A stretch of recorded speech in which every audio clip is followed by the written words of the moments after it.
Okay. Hello, everyone, and welcome back to Mark Experience. We're doing another lunch break.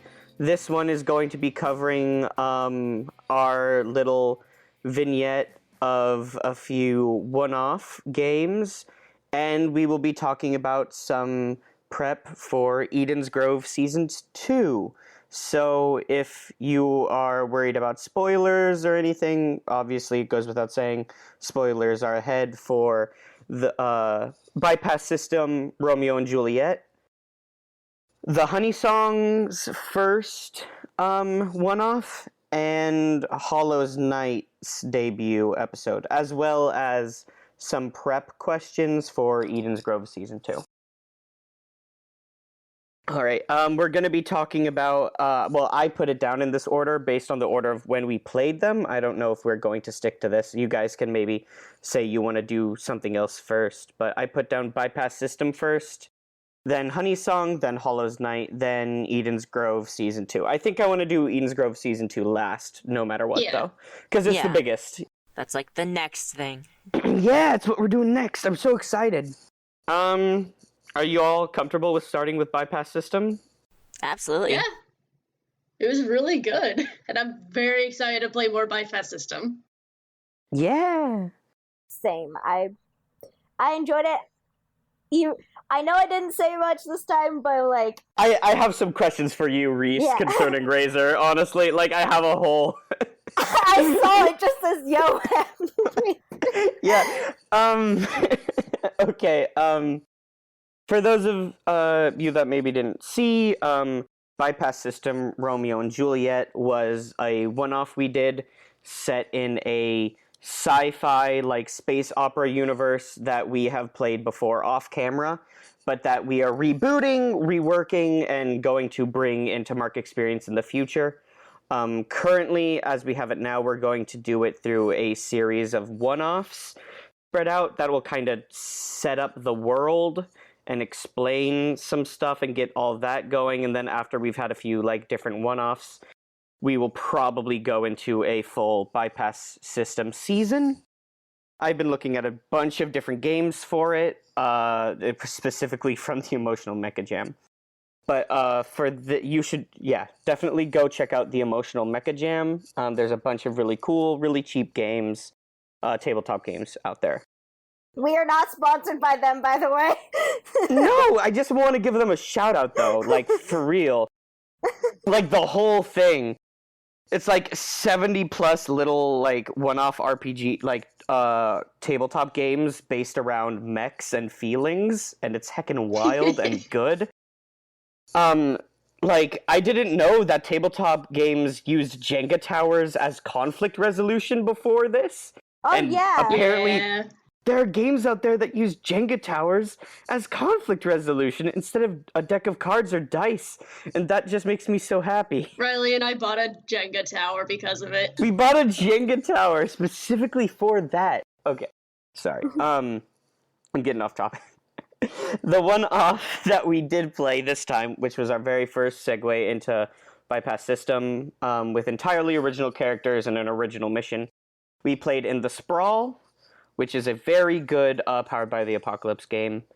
Do you guys want to tell me what you remember from what the game was? Like, do you remember what the premise was? Yeah. Who's gonna go? I'll go.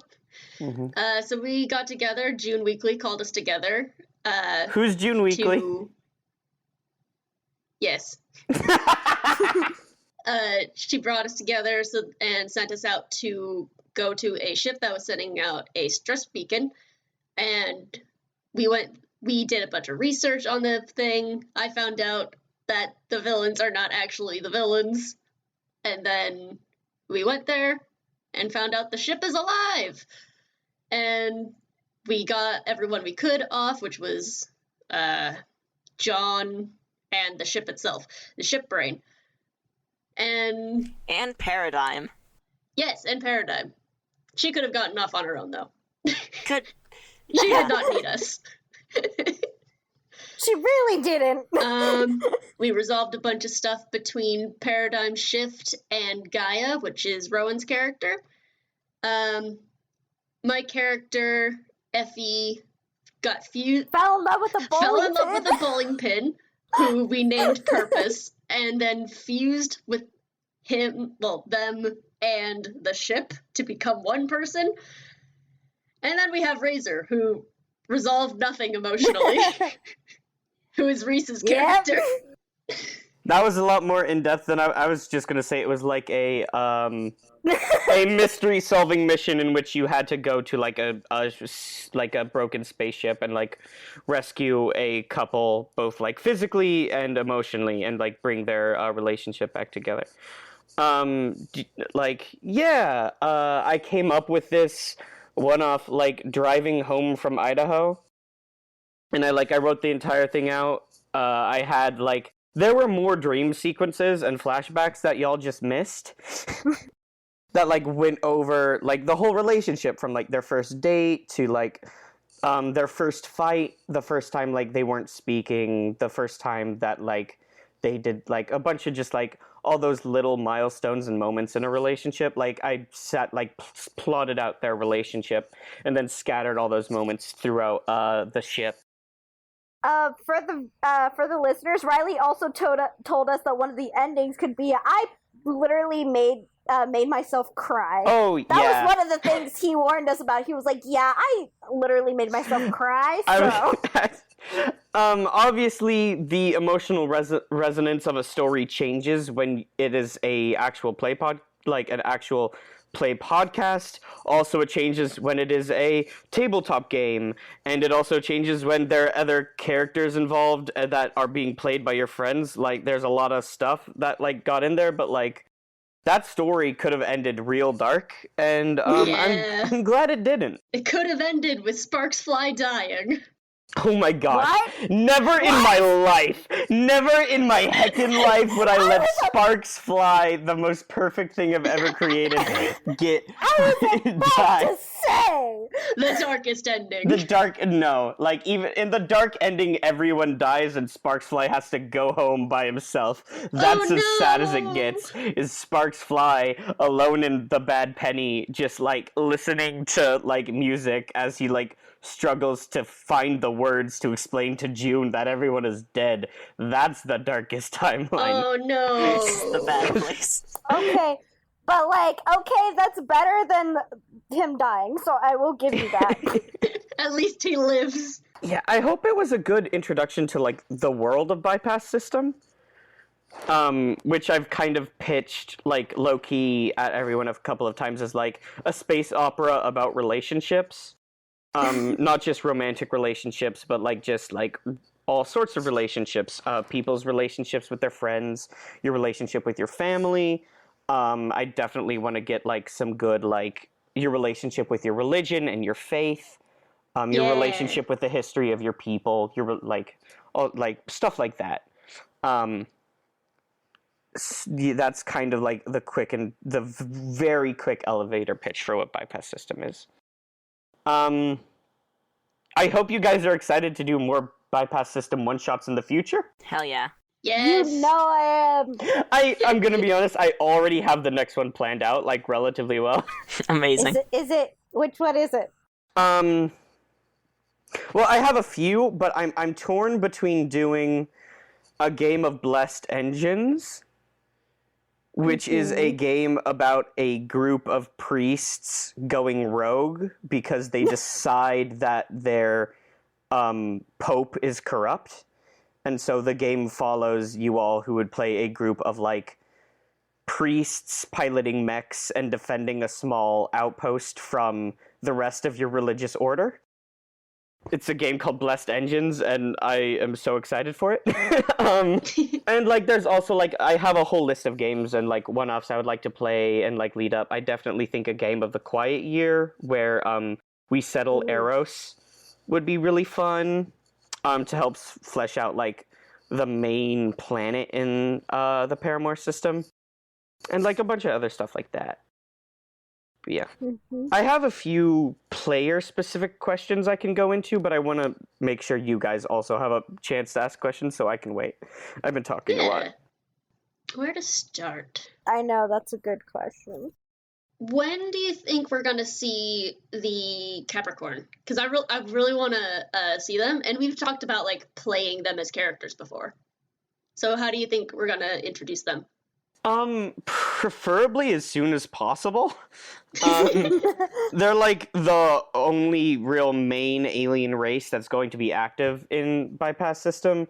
I think there are other alien races, but like I don't think there's a lot of sentient / like sapient humanoid races out Yeah, there. because we Like, talked about the ones that made purpose and stuff, Yeah, but they like went extinct. the bamboo people. The bamboo lotus that their blossom name? No, I haven't come up with a proper name for what they are. Like for a bit there I wanted to name them also after a horoscope, but then I was like maybe that's too cheesy. So I was like Googling a bunch of plant names, but I never came up with I mean, something I liked. It could be humans naming the aliens, and we name them after horoscopes, but that's not what they call themselves. Yeah, there's also not mean, a yeah. huge push to like figure out what they're called because they've been dead and like extinct for thousands and thousands of years. So like, you know, who knows? Maybe they come back again. Maybe we never talk about the bamboo people ever again. But yeah, I definitely want to get the Capricorn more involved, like as quickly as possible. I've been creating several major NPCs that are Capricorn, specifically because I didn't feel good about how we didn't have enough of the alien race in our space game. Now, remind me how the Capricorn communicate. They're burbles. So the thing about the Capricorn, right, is that they don't have a mouth or nose. They have a different organ entirely at the end of their like muzzle / snout that sort of does the function of both, made out of like many like slits, and they communicate by like throat singing and closing different slits on their weird nose muzzle to like influence how the sound comes out and the pitch and stuff like that. So I guess you could say like they talk through like a musical instrument, like a saxophone maybe, but like if all the saxophone holes were where your mouth nose is Organic. Yeah, like their whole throat, mouth, nose system, their whole respiratory system is basically a musical instrument made out of like flesh slits. Which makes their language uniquely difficult to translate for humans, because it is so entirely not what humans do to communicate.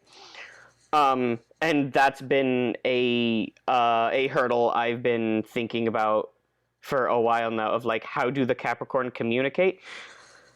I've set up an entire faction for like in the future for Bypass System that is entirely based around developing ways to communicate with alien races and beings that don't communicate normally. They're called Maybell Communications, and we'll probably see them very soon in the future. Nice. Because Yeah. I was thinking, like, for role-playing as them, that's going to be a little difficult. Oh, no, yeah, for sure. You're going to have to say, like, they hand sign, or, I was Translator. Yeah, I was developing different, like, translators they could maybe use, of, like, maybe a muzzle they can put over their face that, like, can read the sounds, and then, like, Google translates it out and then plays, like, what they say out of the muzzle. So, like, there'll probably be some twist on that. I think the difficulty there being is that, like, if it covers the whole heckin' face, how do they breathe? Yeah. I'm excited for them. Yeah, they're so good. Yeah, I like the idea of the Capricorn. They're so fantastic. They're like low-key horrifying, but like that's the beauty of it. I mean, the quick, They're like, so weird and wacky. They remind me of, like, there's, like, this old retro game. It's, like, so retro it's in pixels. And there's these weird tentacle monsters in it. And they hate humans, not for any, like, actual reason, but just because they think humans are so incredibly ugly. That they like go to great lengths to find excuses to justify their hatred, other than you literally make us sick when we look at you. so they're just racist. Ugly. Okay. They're speciesist. Isn't it called xenophobic? Xenophobic, yeah. Yeah, xenophobic is when you're that's more like, of a fear than a disgust. well, Yeah. xenophobic No, xenophobic is when you're against something that's from like a different country or place. Yeah, but like they aren't totally like against the idea of humans. They just wish we didn't look like us. They like humans in concept, but in execution, it's just a nightmare to behold. It's true. That's how we look at ourselves. Yeah. Okay, we're getting real deep into Okay. that, which we don't need to. Okay. I have a question I want to get out there. We've already kind of hit on it. Mm-hmm. This question is for Reese. Okay. Yeah. Right here I have, what happened with Razor? Question mark. Yep. And just like, what happened there, Reese? Okay. What happened with Razor? So you described Romeo and Juliet as being once really specific about dynamics with the team. And the thing with Razor in my mind was that they've had to grow up fast and they've always been on their own, so it's kind of hard for them, but they try their best. It's seen that Razor really does try their best.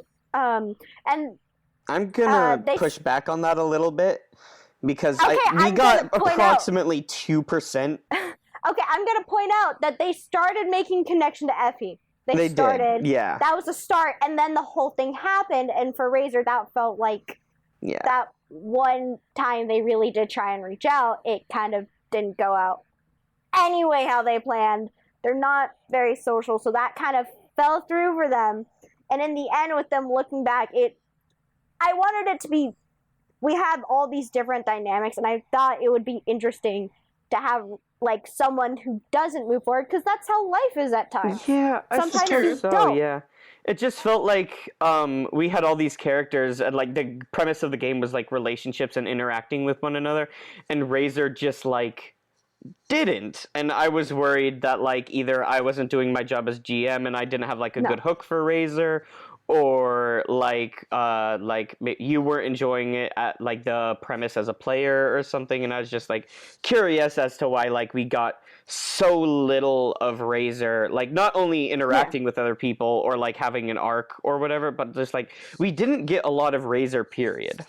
They're not a talkative person. That was like the whole thing. Just like not even talkative, like in play. Because Riley was talking to me about how after a bit in like the last episode, the moment Effie got shot, he's like, okay, this is my chance to get Effie out of the game and just have a scene focusing on Razor. Razor will do stuff. Yeah, that was like my ham-handed attempt at getting more Razor interaction. I was just like, I'm going to just entirely take Jamie out of the picture. To be fair, if I remember, Reese was already like super tired the night that we did that session. Yeah. Yes, every time you always did, I was also extremely tired. I was it wasn't a good it wasn't a good time for you in terms of like having energy. But yeah. That was my attempt at getting more Razor, was like I'll hook Razor in with like a big cool fight, because like you were playing the killer class, which is built entirely around like combat, and so I was like, this is what Razor is built to do, so maybe we can get some good like Razor scenes out of it. Yeah, and that's another thing, is that when I started realizing that there wasn't going to be a lot of that, and we were going through, I was like, okay, so Razor is kind of the odd. I was like really thinking it through as we were going through. I was like, Razor's kind of the odd one out. We have Effie who's social. We have Gaia who's not super social, but now that there's Paradigm, Gaia has this, and I was like, so I was thinking it through more, and I was like, so in the end, Razor's gonna be that way, and I was thinking, how would that interact?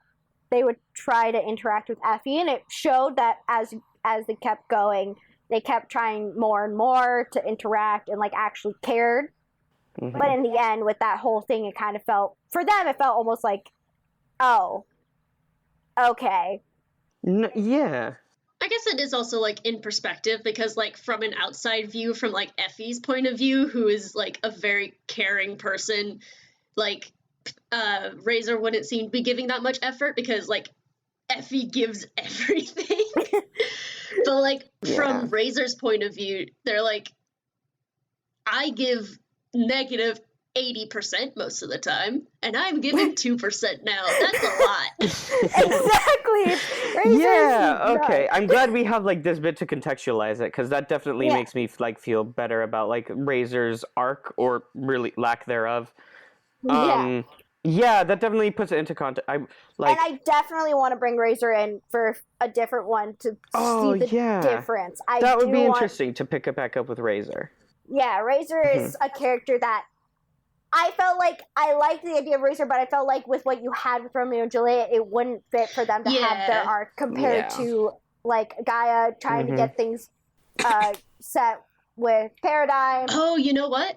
Razor might be good in the one that's about the assassins. Oh, maybe.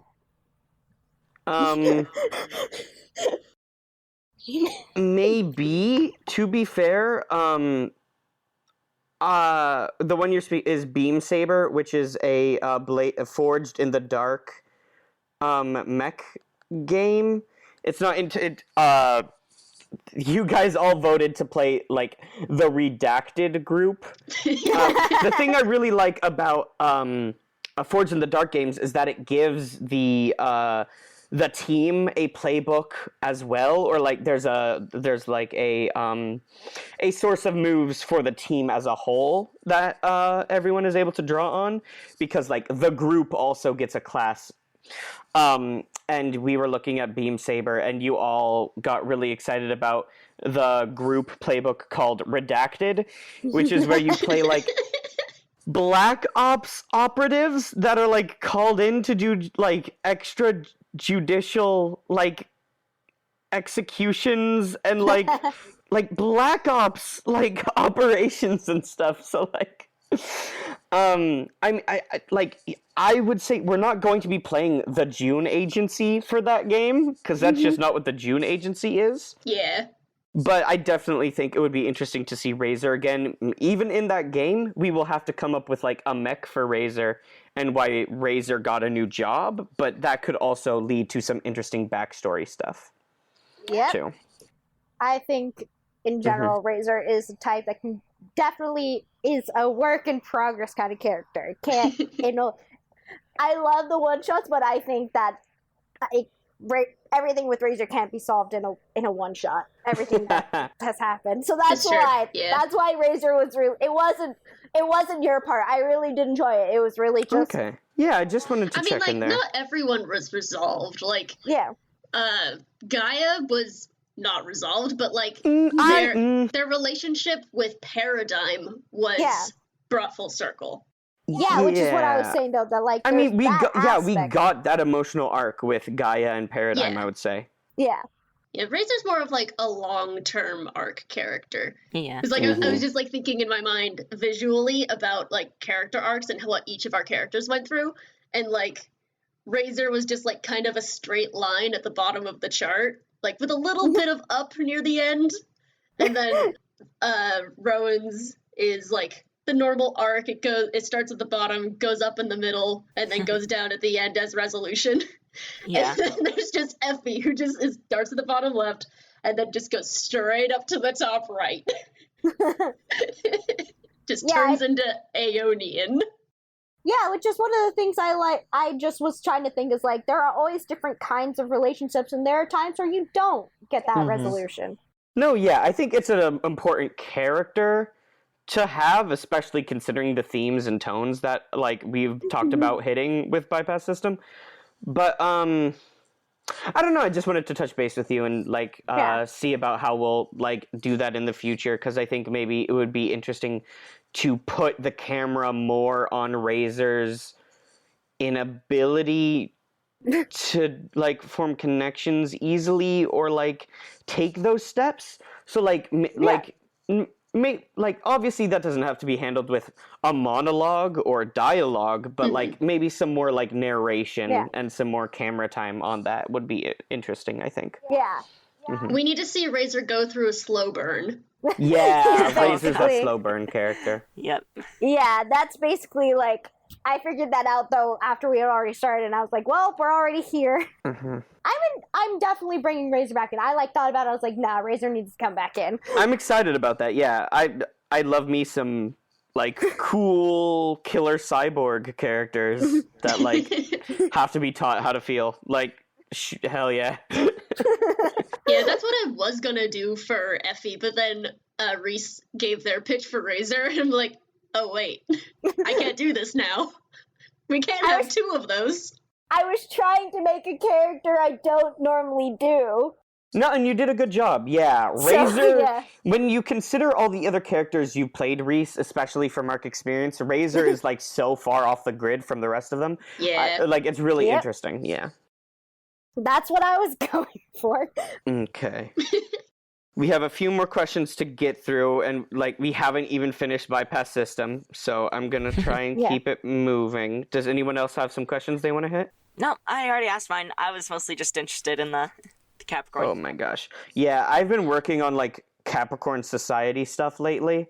And a thing Jamie made me realize that I'm now like struggling with is they would have had to figure out clean energy so much quicker than humans did, because like their skin absorbs like is more absorbent, and like pollution in the air would have messed them up so much quicker than it does like for humans.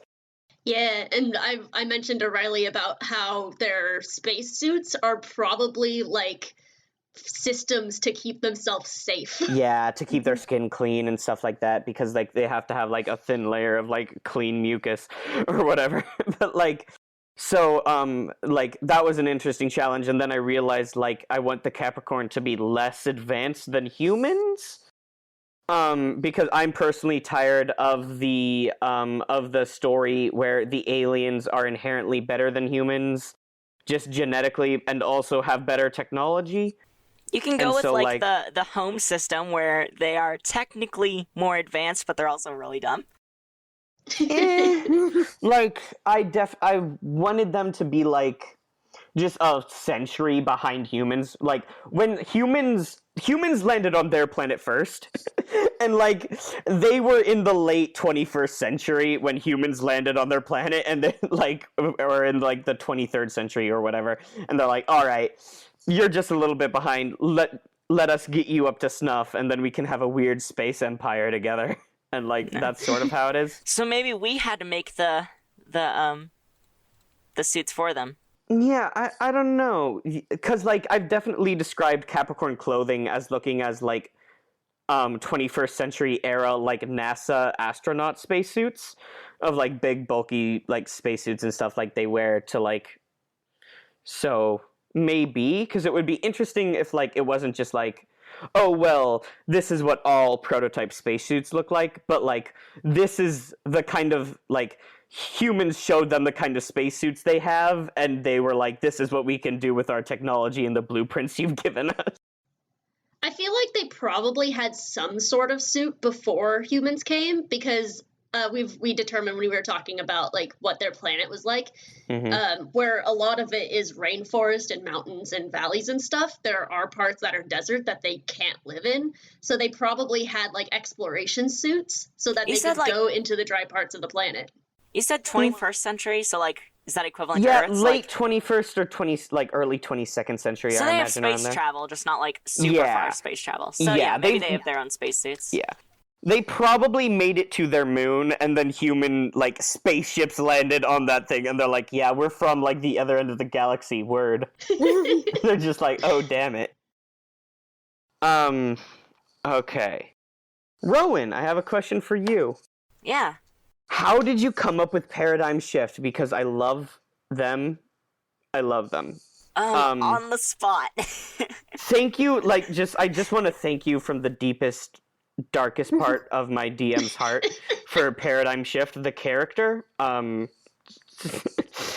Paradigm Shift was like such a godsend.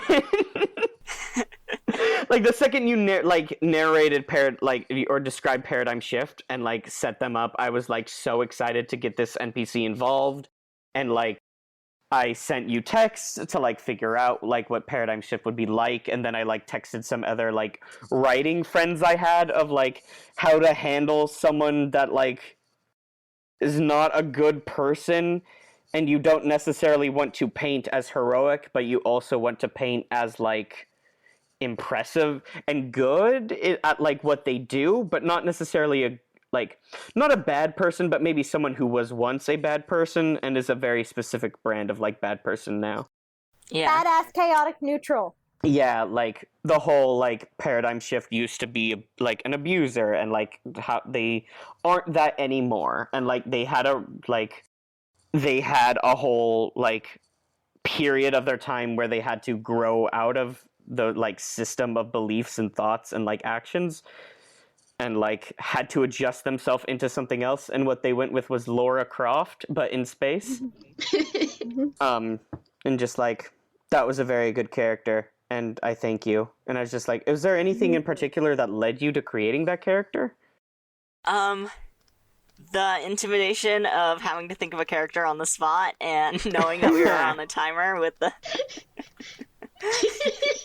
I'll be honest, I was just like, the archaeologist. No, yeah, they're heckin' rad. I mean, yeah, it fit with the story. You know, yeah, you like. I love games that allow the players to introduce NPCs because we get good NPCs like this. Hell yes. I'm glad y'all Oh my helped me gosh. actually like expand her character and make her something Yeah, for it the was fun world. when you like started a pitch and then like asked some questions of like, what would she look like this? How would she do this? And then like we all kind of pitch in a little. Yeah. Like collaborative storytelling, that's what I'm here for. Hell yeah. And then Riley going with like cyborg legs and everything. Yeah, because we were playing the Sprawl, and like one of the things about the Sprawl is like make sure everyone has like a piece of cyberware, like, and so I was like thinking about cool cybernetics to give Paradigm, and like a thing like we hadn't gone over was like good jump legs. So I was like, what if she had good jump legs? Oh yeah, I swear like 100% Paradigm Shift is gonna show up somewhere. Again in the future. I don't know where it will be. It might not be until like the season of Bypass System, and like maybe they're a target or an ally or someone you have to get around to get to your target. But like Paradigm Shift. What if in the redacted game we are hired to kill Paradigm? Yeah, like I have definitely been kicking around that idea in my head of constructing a mission where it is revealed halfway through that the woman you were sent to kill was actually Paradigm Shift the whole time. Like, they send you to kill this woman and they give you a name and you're like sent off to kill her. You track her down and it's revealed the name is just an alias Paradigm Shift is using while she's like grifting someone or doing whatever like Nice. space mercenary adventurer nonsense she does. And like that wouldn't have any effect on the characters per se, but like it would be interesting to see the players' reaction and how well And then we all yeah. die. See, but Yeah, now like- you told us, so like... I mean, I'm not gonna do that. But like straight up, I'm not gonna do that. I was kicking around the idea for a while, but like I respect you all enough not only to believe that you can separate your player and characters' likes in NPCs and interests, but also I respect like you enough to not just be like, I hope you like this NPC because now I'm going to make you kill them. Like that's not fun and that's not like good. That's just like a yeah. That's not what I'm out here to do. So like, Jamie, Yes. how about that twist though? Ah! How about that Aeonian twist? Oh my god, I love it. And you know this because I've been ranting to you ever since we recorded it, Yeah. which was months before we uploaded it. Do you want to just like talk about like what happened there? Oh, yes, please. Okay. I don't remember if we explained afterwards. I feel like we probably didn't, so I'll just explain now. But before we started playing the one-off, I was bouncing around the idea of playing like a pastel goth character who was multiple people as one. Not really like necessarily a fusion like in Steven Universe, but also not necessarily just schizophrenic or multiple personalities. Steven Universe didn't invent the concept of fusion characters, but yes. It's a well-known thing that I can use as an example. And so I was bouncing around that idea, and then after Effie and Purpose were like, hey, let's fuse. I'm like, oh shit! Yeah. This is just my character! I definitely came up with that twist, like halfway along the way, because Purpose was always going to be in it.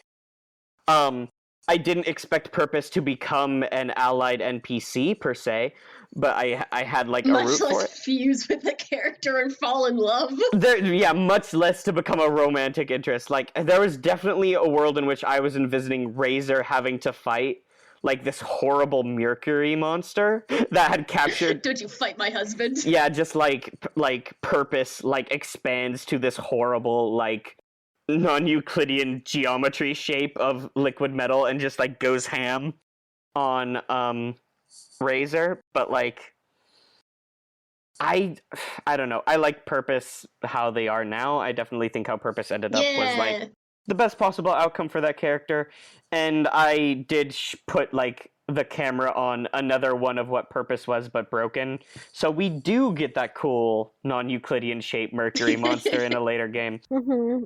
But yeah, when I realized like the things Purpose could do in terms of like helping you solve the plot, like it was a very easy like jump for me to be like, oh, is Purpose how Aeonian happens? And then I was like, of course it's how Aeonian happens. Let's get, yeah. Oh, that got me so hard though. I was speaking gibberish for like a full 5 minutes. It's I true, know. yeah. But I'm so excited to play Aeonian more because all of my characters that I've created for Bypass System in the future games have something to do with like a lot of them have to do with self-love, which I feel like is something I love to explore. Because like Effie was recovering from a breakup, so like should I be loved and all those questions, and then I have this other character who was pushed out of his life and he's just like, I don't care if you love me, I love me, fuck you. And so he's like very egotistical and just like taking all these different routes of what kind of self-love you can have. And like, so I'm so excited to play Aeonian, who is just like, I am what true love is. I love myself and I love my lovers and I love everything else. And I'm so excited to play that. Aeonian is their own polycool. Yeah. Yeah. And so I've been like ranting to Riley about all these different routes that I can take depending on what games I play Aeonian in. Yeah. So like, Aeonian can become a mech. Aeonian can become a planet. Aeonian can become a sun. Yeah, it all Oh, really God. like depends on like the roles that you make, like the games we end up playing, and like the steps and the people Aeonian is able to like incorporate into themselves before like they reach the point in which they absorb a sun or whatever. Like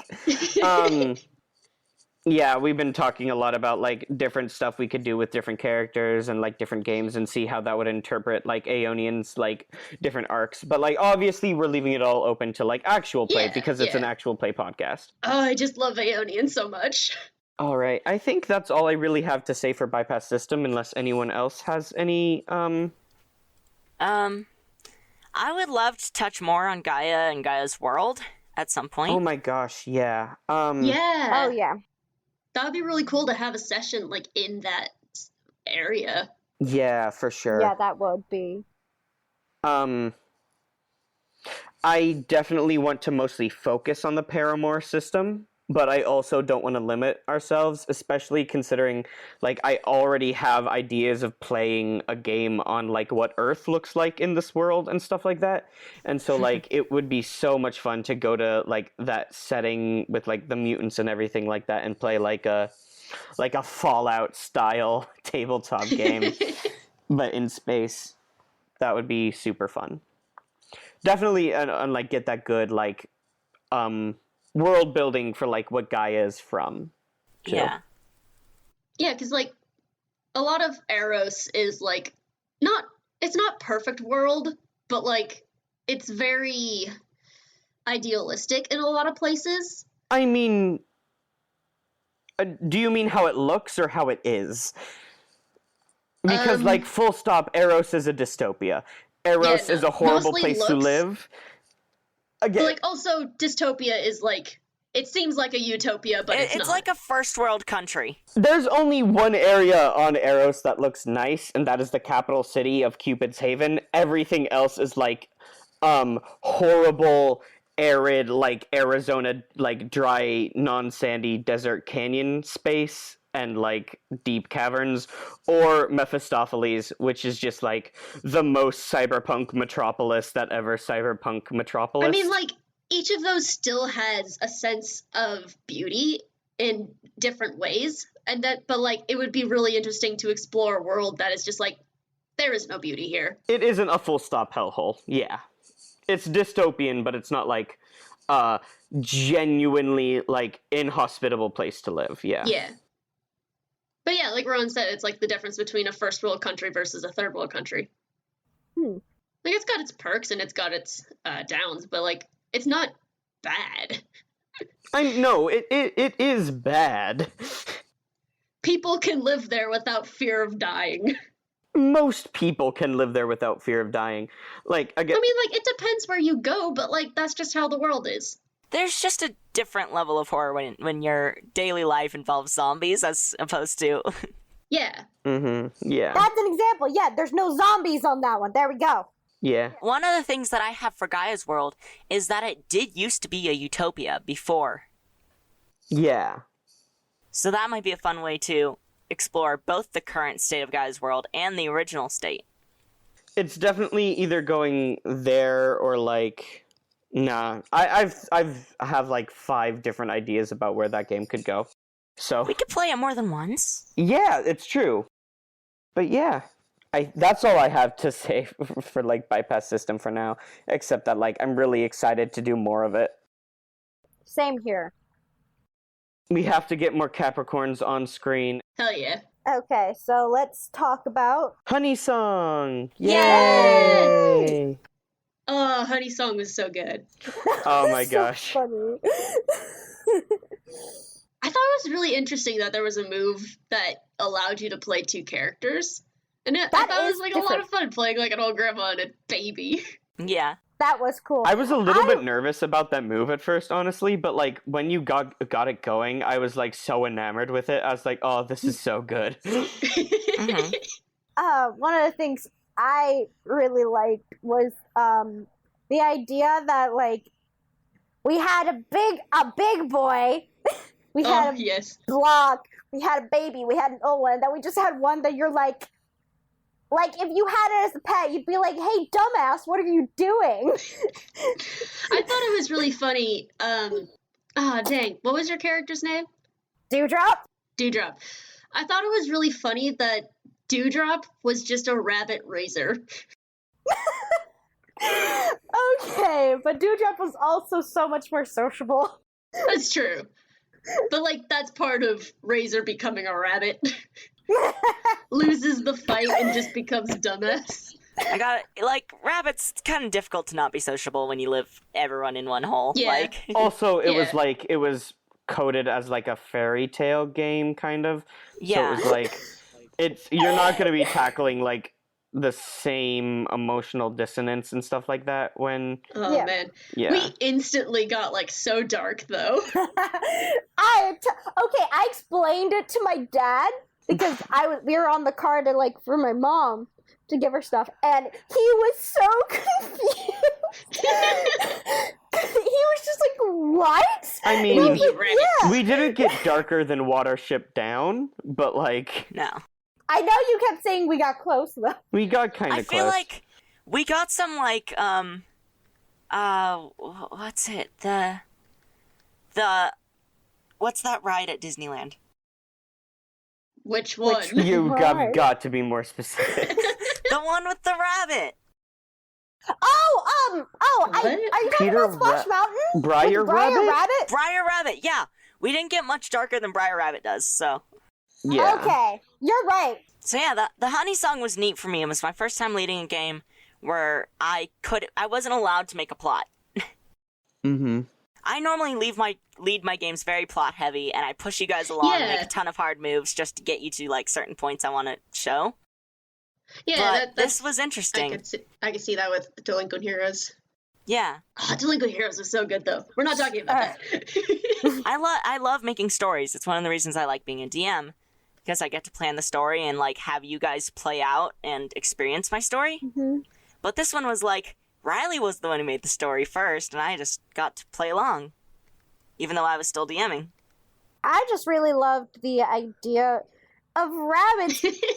I really hope we can do it again. I really enjoyed it. I want Dewdrop to either get killed or just like have the mark. It's like you're marked for death. I want one of those things. You want to happen. either level up or just die. Yes. I mean, come on. Dewdrop is like 2 down already. 2 because of scars. He's just lovable dumbass. Actually, I have a question. Dumbass. Yes. If we were to play Honey Song again, I'm probably not going to be able to do the duo rabbit move because it'll probably be like a year or more later, and my grandma will either be decrepit or dead. So I can't play her. So would I just be special moveless for that session, or would I take a different move? You gave your younger rabbit a special move Yeah. when you leveled up. When you leveled up, you gave your younger rabbit. You gave him a different move. Only one of them could Oh, level okay. up, and you were like, "Oh, my grandma probably won't last, so I'll give this to the baby." Mm-hmm. I don't remember that. Yeah, that was a thing that happened. Yeah. But like honestly, it's just gonna be up to whether or not we want it to be a while later or a whole season later. There were a couple characters that you didn't get to that I made that I was a little sad you didn't get to. There's a cat with one eye. Excellent. I was gonna go into like the whole dangers of pollution, and like Oh, if only we had went towards the river and the farm. yeah, the river definitely would have had some pollution. Oh. I mean, we can explore that more in future sessions. Yeah, Yeah. That is true. I think I want to save this for the times when one of us is busy, but not me obviously because I need to run it. But you know, if either Reese or Riley or Jamie are busy, this might be a fun thing to just do to, I don't know, play out. Yeah, to fill in Yeah. the slot. I Yeah. would say also maybe, or when it's like when Riley needs a break, too. Yeah. Yeah. Because Riley Yeah. does run a lot, and I love every campaign. But we all know that Riley, was he played. doesn't take breaks, so. Yeah, that's what I'm saying. What?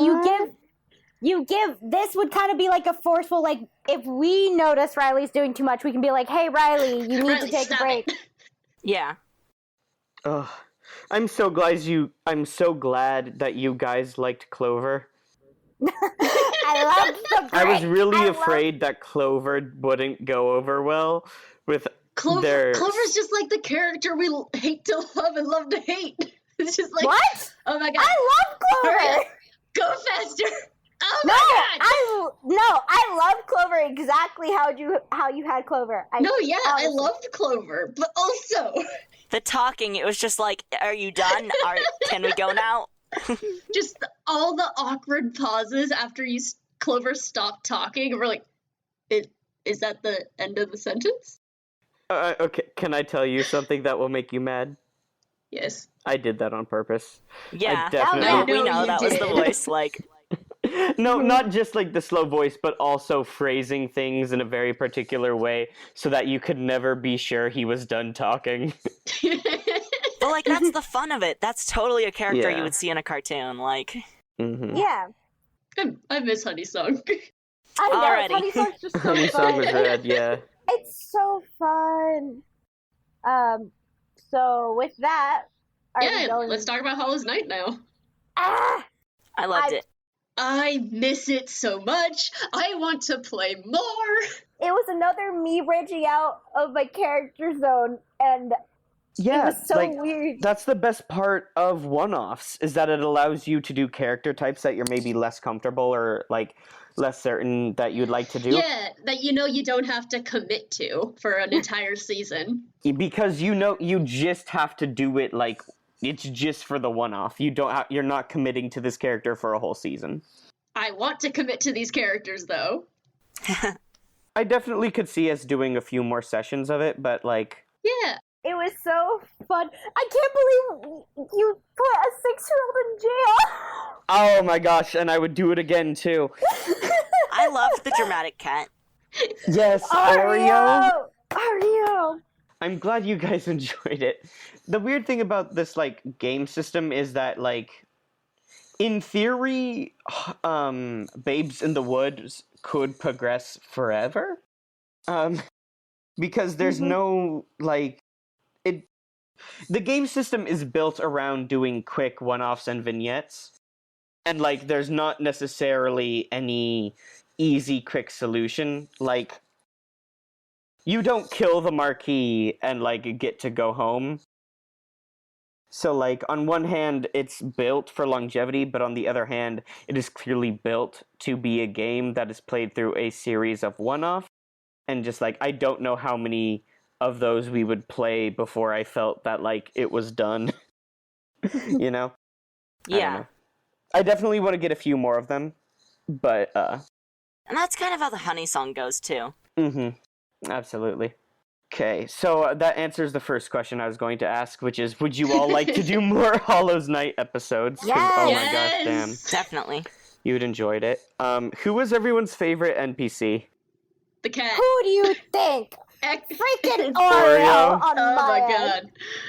I want to Oreo say is it's so the good. Marquis. Oh, thank you.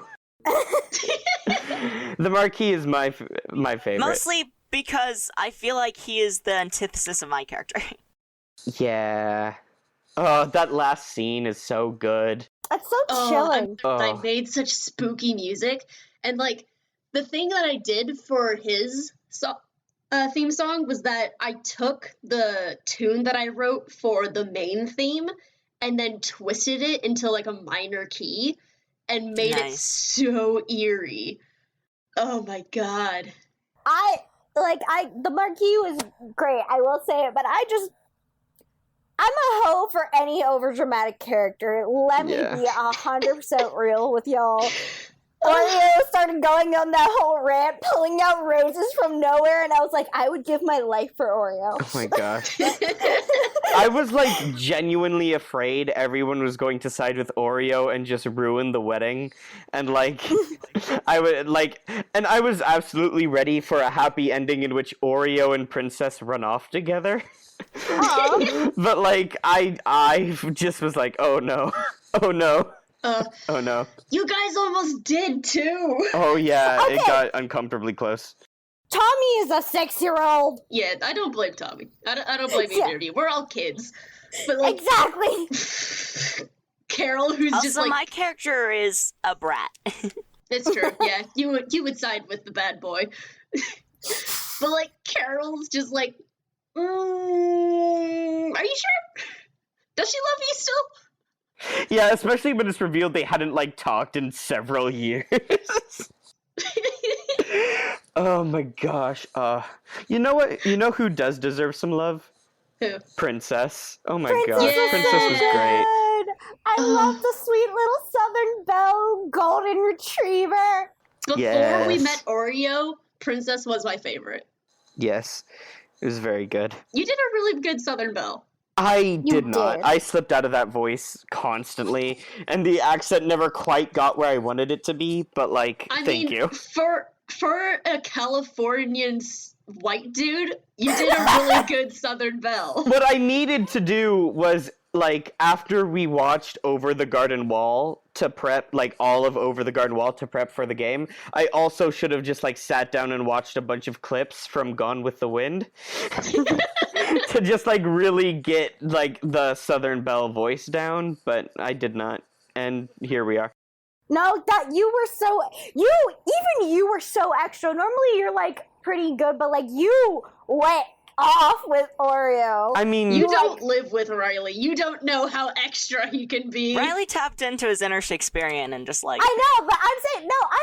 I've heard Riley. Okay, I've also been there for one of Riley's IKEA rants. I know how extra Riley It's can true. be. there's So nothing that I'm powers saying- me more than my hatred of IKEA.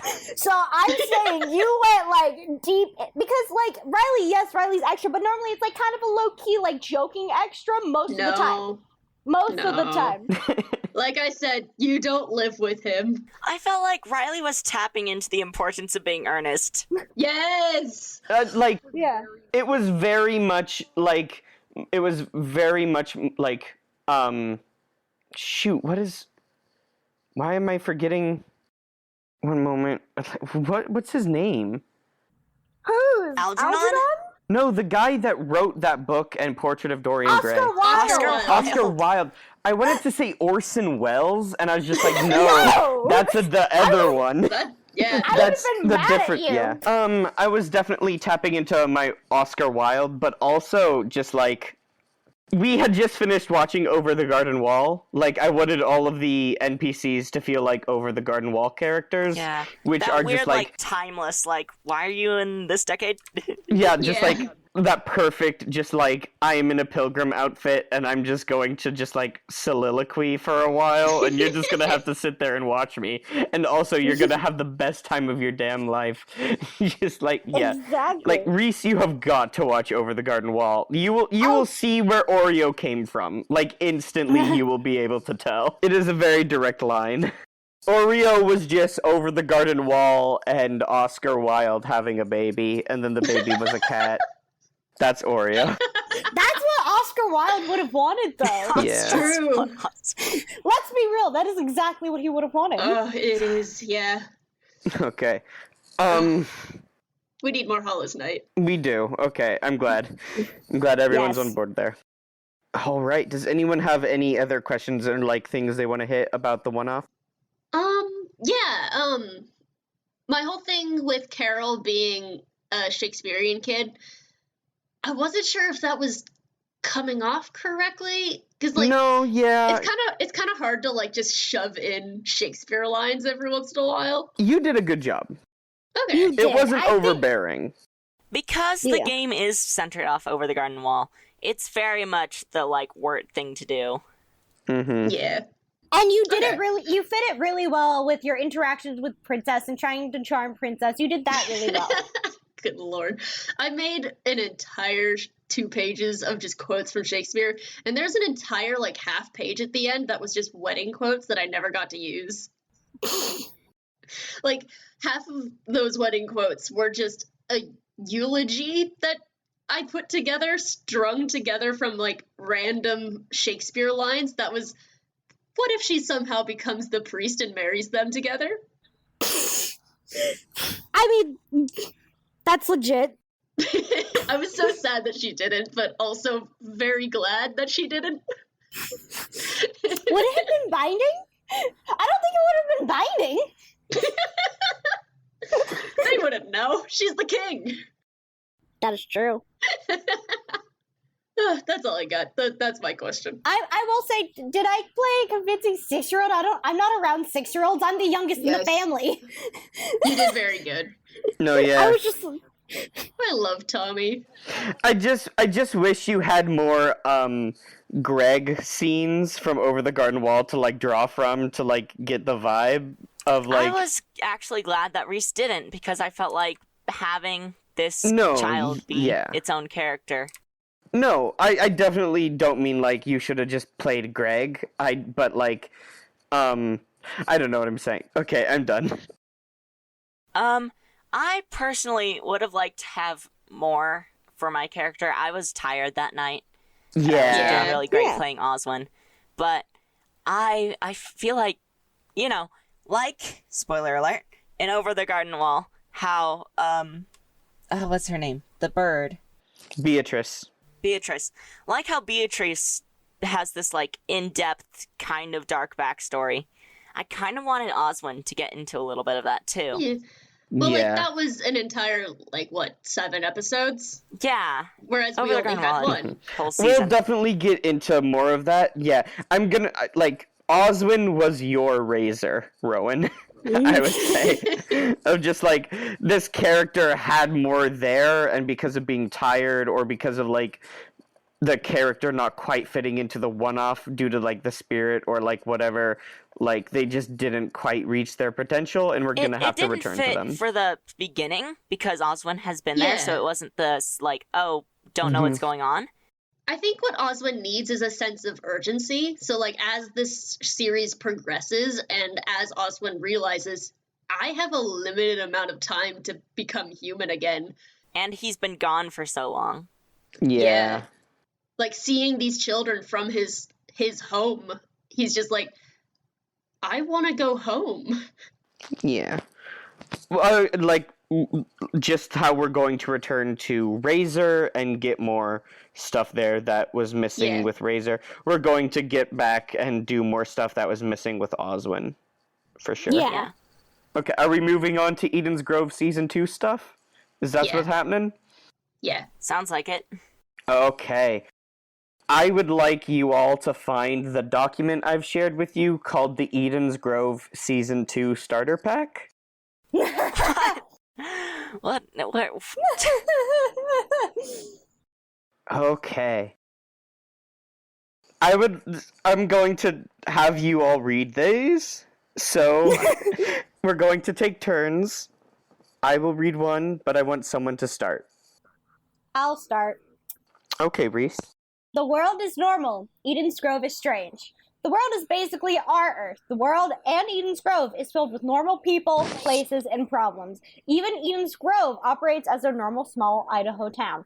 There are regular police officers, politicians, and families that are entirely unaware of the bigger picture of their city and never will realize. I had to emphasize that because it's all caps. Yep. Eden's Grove's strangeness and the hunter community are on the fringes of society and found only in the hidey holes and shadows of the town. This is because of the weapons, isn't it? It is absolutely because of the weapons. Yeah. It's like, it was something that we never touched on because us as players never saw that anywhere.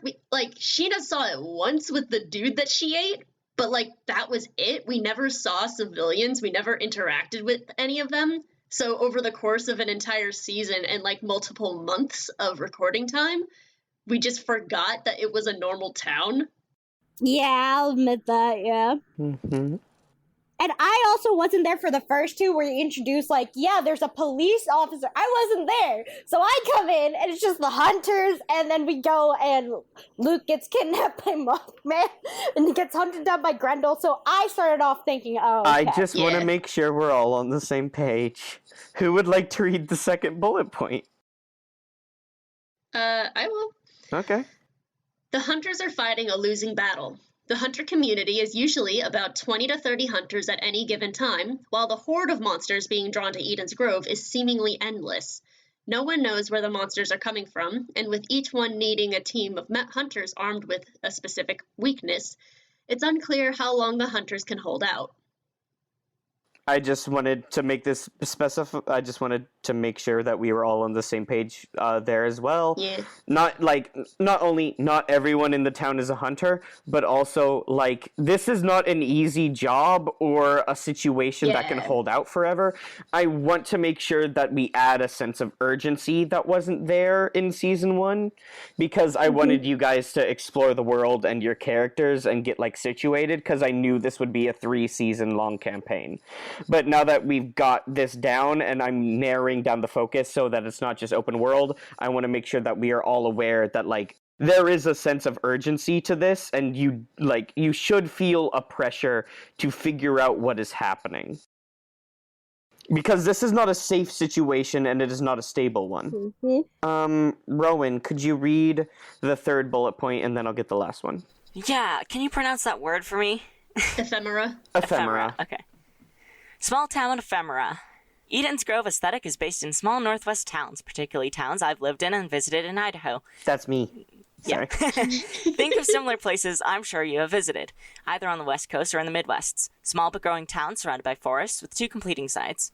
The older, more rustic town giving way to the more modern. Wood to concrete, shifting architecture, out-of-place signs and restaurants.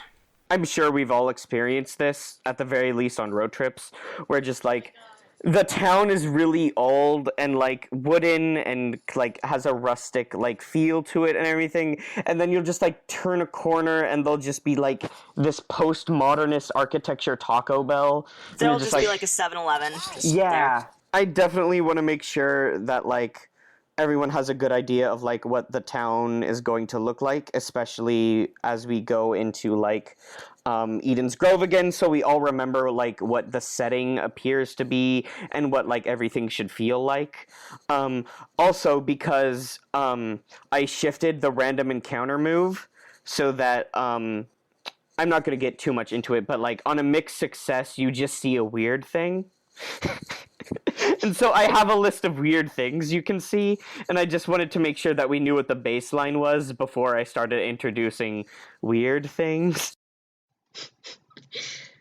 Anyway. Okay. Sounds good. And I will get the last bullet point. Time and space are blurry. Eden's Grove has night and day, but it should never be clear what year, month, or season it is. Even the passage of weeks should be taken with a grain of salt. I have intentionally left time vague and variable in Eden's Grove. One episode could be set in winter with a blanket of snow covering the town, and then the next could be in a more summer-like time with sweltering heat, and there's no actual significant passage of time between the two episodes. It could even be in the same mission or arc. It is just, like, I'm sure some people picked up on that of, like, I described the temperature and, like, weather of Eden's Grove however I felt like. Regardless, like, in one episode, I believe I describe it as, like, winter, and then in another, I describe it's fall, and, like, I just, like, I don't care about that. Like, I just don't care. The rules of Eden's Grove are such of that, like, the setting is never going to be concerned with what time and space are, and I want to make sure that we hit on that. So, like, we could have a chase scene in, like, an episode where you're running down a snow-covered street, and then, like, at the end of this chase scene, it could be, like, a summer night, like, because that's how Eden's Grove works. Yeah, we never really got into, like, the whackness of the town itself. We saw a lot of the weirdness in the forest. I want to, like, Seneca kind of brought up the time weirdness a little bit, and also just, like, the strangeness of the town. Like, Seneca was really good at looking at the big picture stuff, because a lot of the strangeness of Eden's Grove is hidden in mundanity. Like, Eden's Grove functions as a normal town, but also, like, the second you pull back a curtain, it should be very clear that there's a bunch of just shortcuts for physics and functioning and government and all sorts of nonsense of where just, like, yeah, you guys know what I'm getting at, yeah? I think so, yeah. Of just, like, the garbage men don't take the garbage to a dump or a waste management center. There's a big hole in the woods, and they just drop it into the big hole. Like, there is that, but for almost every single functioning system of life at some point or another. Like, the sewers don't actually lead anywhere. Like, the mail system isn't, like, there's probably not a post office in Eden's Grove. Mail just happens. Anyway. Thank you for reading my Eden's Grove starter pack. That was really good for Seneca, because he didn't get any of it. That is specifically why I brought in Justin as the guest star, and why Justin designed Seneca like that, is because he wanted to design a character that would uncover the mysteries of Eden's Grove, not because he was a good detective, but because he was just looking at places that the players just hadn't thought to look yet. Mm-hmm. And, like, that was what Seneca was there to do. Like, from a meta standpoint, Seneca was there to shine a light on stuff that you guys just hadn't considered. Good on him. Yeah. And I would have gotten something if I hadn't rolled so bad. Oh my gosh, yeah. Yesterday, like, Justin and I were walking, and Justin was, like, I was like, hey, did you want to know what the plot twist with Luke was there? And Justin was like, oh my gosh, yes. And I told him, and he just, like, started to yell. I'm just imagining him doing that, like, he's so, like, he's so tall, and I just see his arms wave. I don't Just know like- why. he's just in like, that way he "Miley!" does. That's just wonderful. yeah. I'm so sad I didn't roll it, but hey. No, it's okay. Hey. There'll be other chances for you to figure that out. Yeah, please. hmm Bring Justin back for the finale. Maybe. That Well, would be so cool. Don't worry, we'll get the rest of them. Yeah. That is true. A West The rest and of the yeah. Wests. The rest of the whole West family we'll bring on here, maybe. Okay. What kind of monsters do you want to fight or focus on in the next season of Eden's Grove? Since this is Sheena's season, we're definitely going to get several Japanese like yokai. Yeah. But Oh, yeah. besides that, like, is there a particular type of enemy you guys want to deal with, or like a particular type of monster you guys want to do? The Gerblins. Yes, that's one. I would say we didn't, even though Seneca was involved, I want to kind of touch a little bit on the Greek. Yeah. Because, like, we did Mm-hmm. have Seneca involved, and so that leaves into a world open of there's a bunch of Greek and, like, Roman Yep. creations we there. need to that- find out what happened to Hercules. Yeah, that's another thing. We have Hercules, who's so, like, That's the next important. question, actually. I made a monster manual for Eden's Grove, and I like separated the monsters into different families, being Christian/Jewish mythology, cryptids, fae, medieval/Gothic monsters, Greek mythology, Japanese yokai, Lovecraftian/Eldritch horrors, and then Oh, definitely other. that. Yeah. I'm Yeah. saving the more Eldritch Lovecraftian stuff for season 3. Yeah. That makes Great. sense. We got a few hints Yay. of that with like the Eldritch Trash Void and also the thing in Luke's dreams. Also, just how Eden's Grove be. And then also obviously, we're going to have a lot of the Gothic already because we're going to be tackling also the idea of, yo, someone's been munching on Luke. It's true. Oh, I want Um, to see more of the angels. Oh yeah, I want Sure. I want more of those, especially now with the whole Luke isn't totally human. Because Yeah. Sheena's trying to be a good girl, and how better to do that than hang out Good- with God? Get deeply, deeply into the presence of some very aggressive angel folk. Yeah, sure. Another thing I'm really excited for is kind of the shift. Like in season 1, Sheena was like kind of really giving into the like monster deal. Yeah. Mhm. And Luke was like, "What is this?" And now in season 2, we're going to This get is that another question switch. deeper down the line. I do actually have a reason for why Sheena was like that in the first season. But I'm just saying I'm excited to see that switch because y'all have seen the whole thing I had for Luke, which is this boy is ready to fight now. Yeah. He is angry. He is mad. Yeah. He's like, someone's been eating me. I am pissed He's off. got a ridiculous chainsaw. I know. At first, he was a very afraid, very confused boy with a metal bat. Now he is a very angry boy with a chainsaw. It's true. Exactly. And now Sheena's trying to be better, and I just really like that opposition. We see Mhm. that Yeah. switch, and I'm just excited for that. Okay. Yeah. Okay, so I would like everyone to pull up the mystery tracker for Eden's That's what I've Grove. done. I like that we're Fantastic. just going back and forth. Hold on.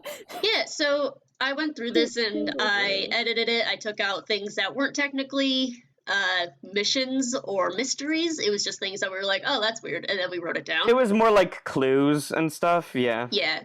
I put like all the things that were just like, that's They're- whack, and put that under one mystery of just things are weird. And then it's just a Oh, bullet yeah. point list of all a bunch of these different things. Yeah.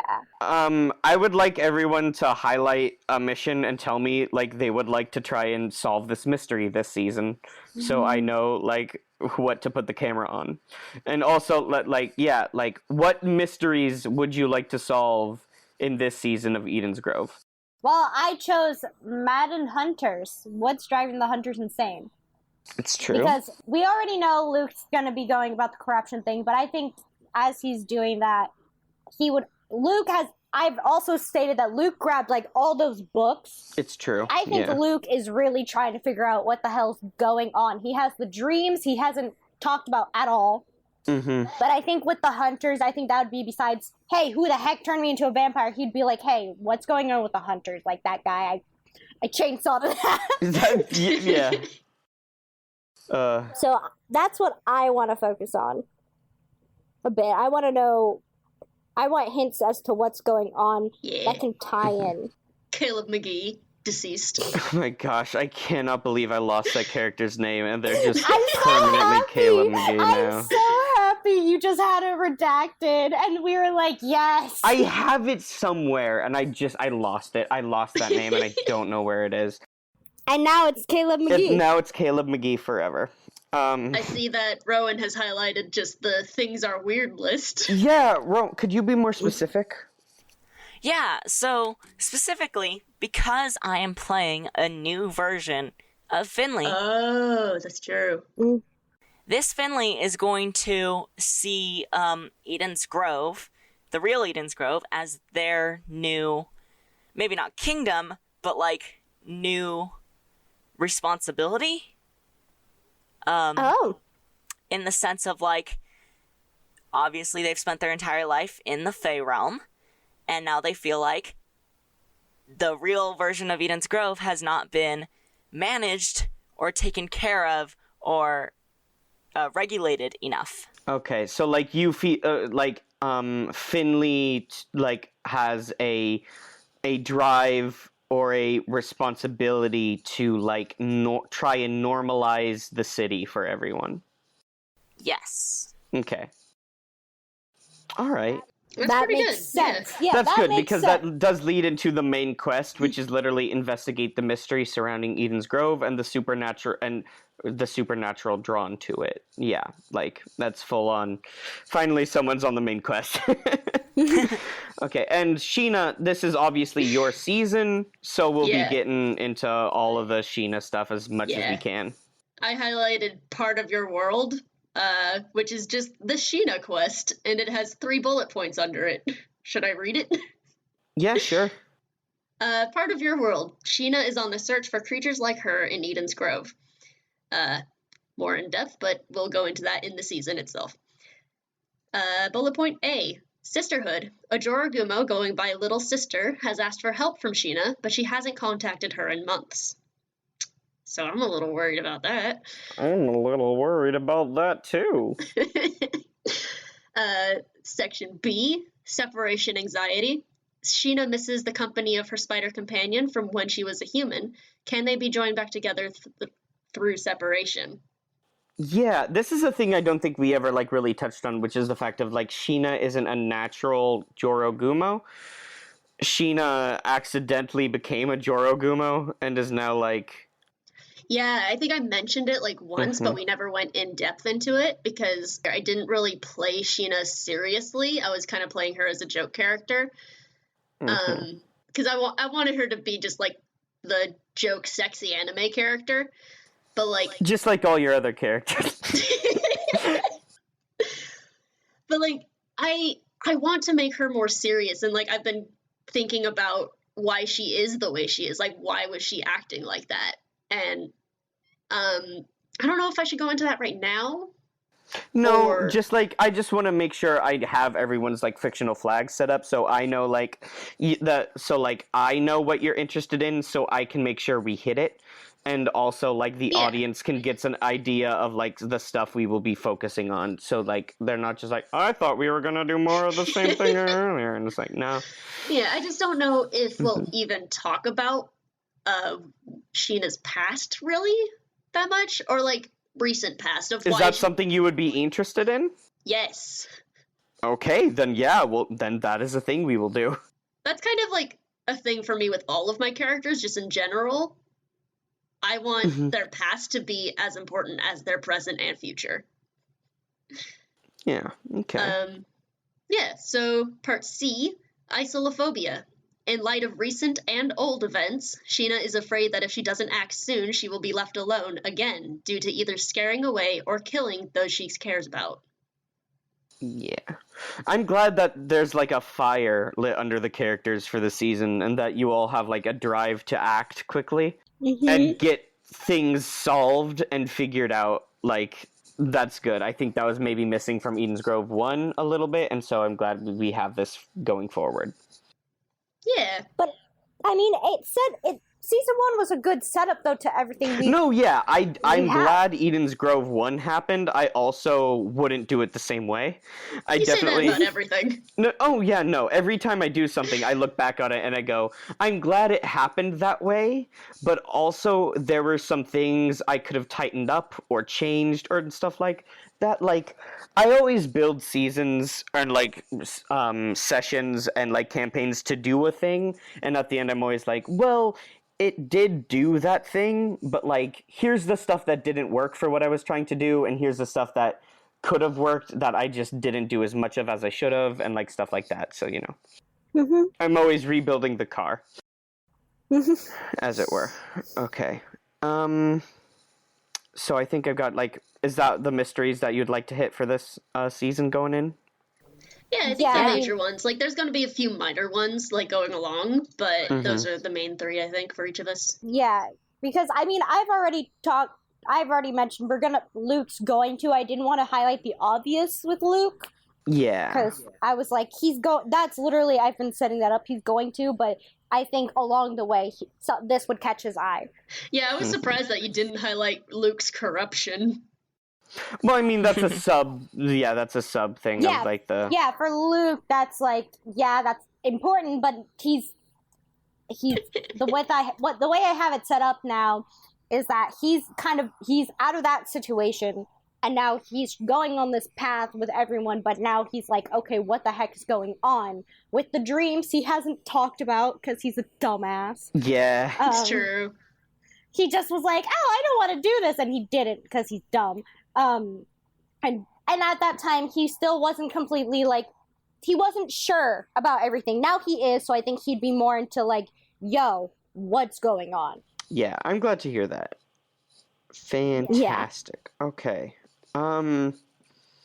So the next question is kind of broader of just, like, what are some tones and themes you would like to see in Eden's Grove Season 2, like, make sure we hit?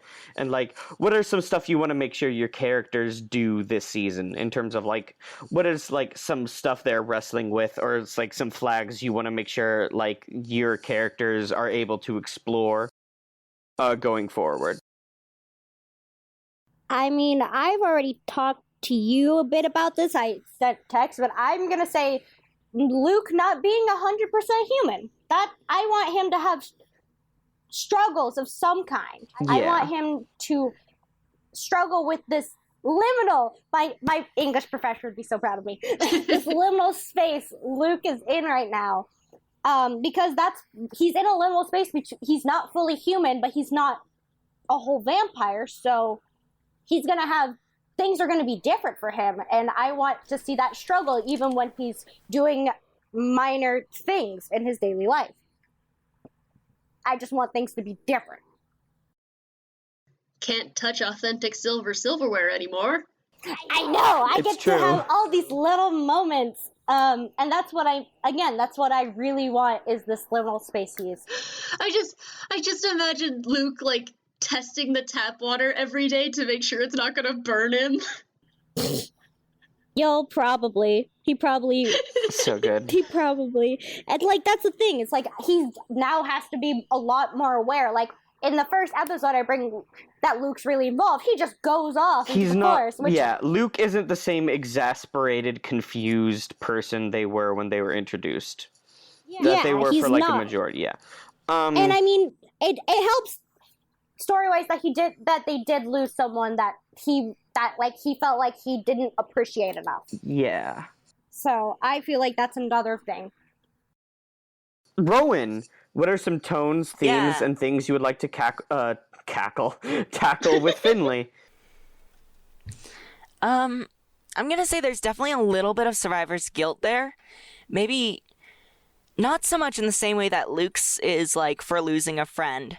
Finley's is going to be more for, like, you know, just their entire home. And, like, maybe what could they have done better to save their dimension that they grew up in and that they considered theirs. Mm-hmm. But then there's also going to be a lot of, like, you know, you're in a new world, there's new things to do. Finley's in a super depressed person all the time. Finley does joke around and have positive moments, even this other Finley. Yeah. And it's gonna be a lot of, like, finding out who they want to be, because they're starting a new life, and they don't have to take the old Finley's life. They don't, like, they can do their own fashion. They throw out Finley's entire wardrobe and start over. Like, no more MXP sweater. Like, Oh no! Oh no! Oh no! Oh, but I don't love worry. the MXP I drew sweater. them wearing the peking moth shirt. So, Oh, thank Yes. goodness. Okay, that's. I'm like that. For- There we go. We need for you some. listeners, you can buy the peking moth shirt on our Redbubble. Okay. It's very good, and every time I see it, I want to buy it. And now Google knows that I love it, and it shows up in the ads on the sides of websites, and it makes me very mad. Oh, God.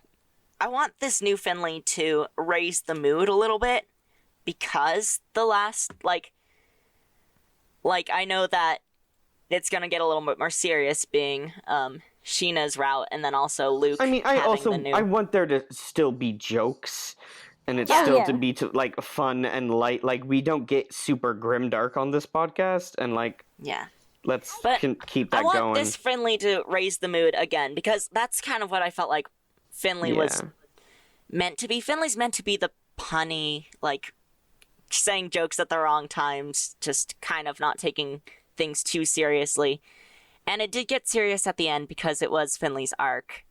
But I want to keep that with this new Finley. I feel like I kind of gave the impression that this new Finley was a lot more serious and, like, hardy and gritty.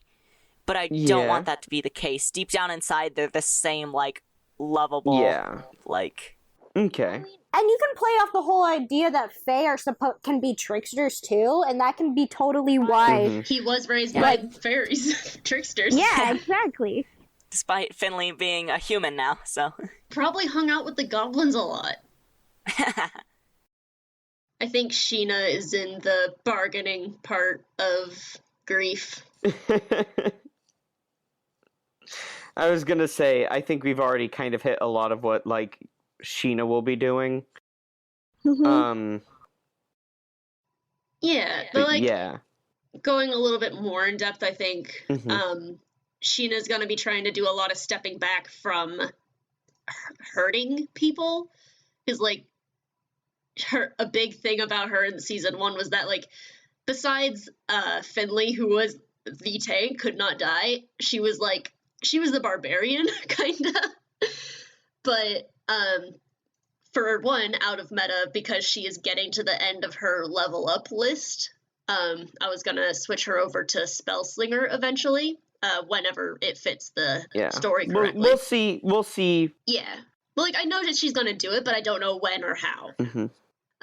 Other than that, like, in character, I want to do a lot of, like, internalizing. No, that's not the word I'm looking for, but, like, a lot of Sheena realizing that she can't be the person that she has been, because that's how she had to be to live in Japan. But here, she doesn't have to be that, and she wants to change. Okay. All right. Last question. How long should the gap between the seasons be? Like, how much time has passed between Eden's Grove season 1 and where we pick off when we pick up in season 2? Again, time is nonsense in Eden's Grove, but like, how long should it feel for the characters? I was thinking like a month. Yeah, I would say at least a month. I was thinking maybe 2, because the way that they're handling, at least for Sheena and Luke, they're handling grief different than Finley's trying to adjust, and gives Finley some adjustment period, because like, their world was very different, so they're gonna have to take in everything differently. Okay. Yeah, there needs to be like enough time for everyone to kind of get used to being without the first Finley now, and getting used to being with a new one. For everyone to be at a point where they're like, I guess we're okay now, but like, that's why you're still kind Yeah. of like, I don't know, we're still struggling.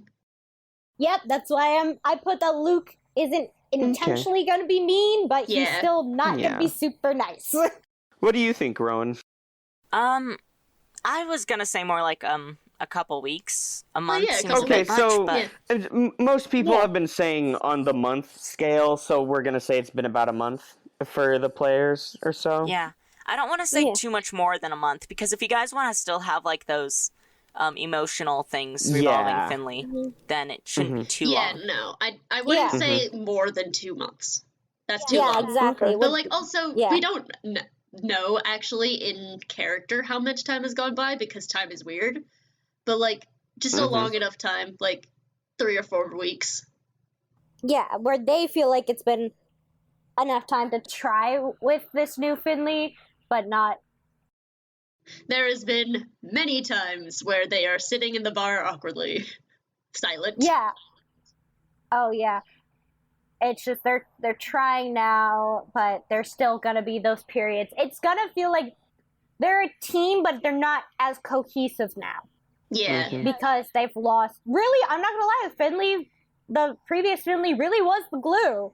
Because Finley was like able to kind of meet in between Luke and Sheena. Yeah, and now it's And like now- Sheena and Luke kind of like awkwardly holding hands and being like, "We're friends, right?" Yeah, they're like we're friends, right? And also this boy over here pulls in Finley too.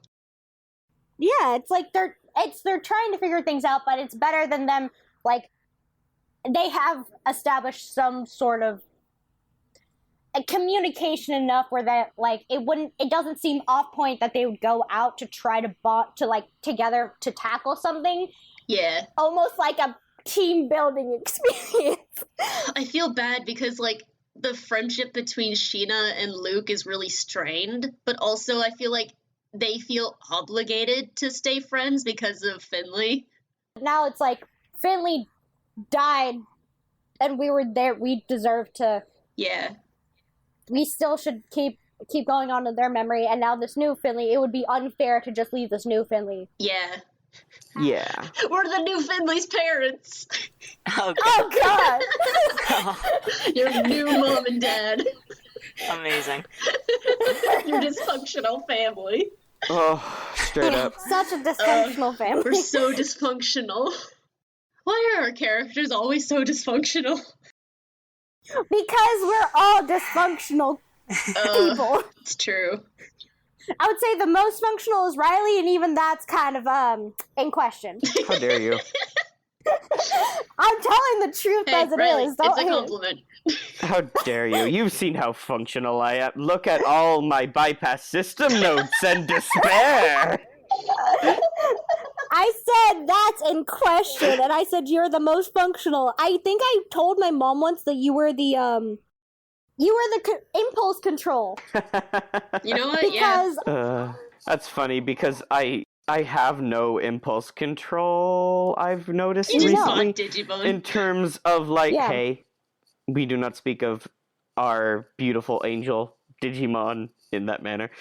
I was referring to the fact that I was making a map for bypass system, and I was looking through like my map documents, and I was like, I feel like there's not enough planets. So then I just made I just added all of the moons to the map, and I was just like, yes, okay, now we're getting somewhere. And I just like doubled the length of my notes in a single fell swoop because I'm like, what if all the moons were also important? And so now it's just like increasingly getting bigger. okay. And also, But- bypass system is looking at 50 factions. Ugh. Sounds right. But I'm just saying, out of us, you keep us on track I'm a glad. lot. A lot. That's why you're a good GM for us, because we're so crazy and you somehow keep us together. Yeah. That is true. Because we bounce off each other. We bounce off, like, because Jamie, you're Rowan's sister, and all that, you two, have bounced off each other for years, like, with that friendship and communication, and as a friend, I've joined in, and I bounce off of your guys' energy, too. Yeah. And so Riley's just like, hey, now. Let's bring it down a bit. Riley is good at handling children, and we are children. It's true. Yeah. But on the other hand, there's no one to like handle DM Riley, which is why my phone is 90% bypass system notes, and my inspiration folder for like inspiration images for bypass system is 113 pictures long. Oh my god, and like half of those are the ones that you asked me to send you. Yeah, and then I got more. Y'all have a problem with planning too far ahead. No, hey, I'm allowed to do that. I'm the DM. Jamie needs to chillax. She's a player. I'm That's not how. planning. I'm writing down ideas. Okay. Sure. You see, you can ask Riley. I just throw it out when it comes to mind, and then I'm like, okay, that's that. Yeah. I don't know what the heck's and happening then you end now. up with Especially this just, like- gorgeous image of Paradigm Shift. Oh my gosh, I know, it's so yeah. good. Yeah. It's so good. But also, like, It's so good. bypass system is, I think, one of the most ambitious campaigns I've ever set up. Yeah, Mhm. definitely. That is true. So, like, I want to make sure that it is all ready to go. Yeah. Okay. I think we're done. We hit everything we wanted to. I would say, yeah. Well, this has been quite the lunch break. I was gonna say this is a really good gosh. lunch break, though. Riley was always saying, "Hey, come with the stuff to talk about in lunch break."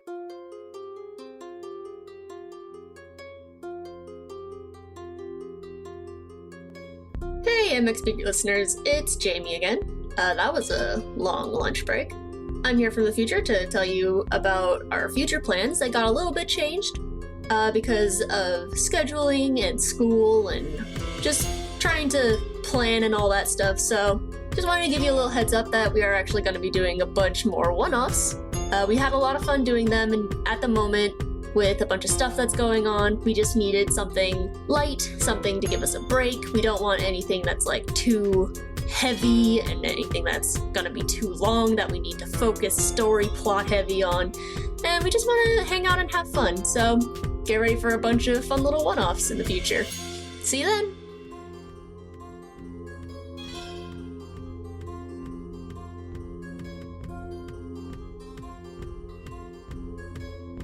Hey Mark Experience listeners, it's end credits time. I know you love hearing this part, but I like to remind you guys that you can find us on Tumblr, Instagram, and even TikTok.